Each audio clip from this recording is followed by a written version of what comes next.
For today's advice, alagaan mo yung sarili mo kasi puhunan mo yan sa pagtupad ng mga pangarap mo, sa pag-aalaga mo sa mga taong mahalaga sa'yo, at pagtupad ng mission mo dito sa mundo.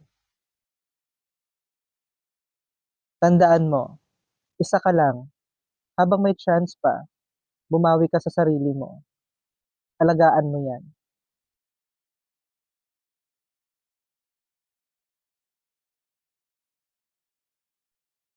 For today's advice, alagaan mo yung sarili mo kasi puhunan mo yan sa pagtupad ng mga pangarap mo, sa pag-aalaga mo sa mga taong mahalaga sa'yo, at pagtupad ng mission mo dito sa mundo. Tandaan mo, isa ka lang, habang may chance pa, bumawi ka sa sarili mo. Alagaan mo yan.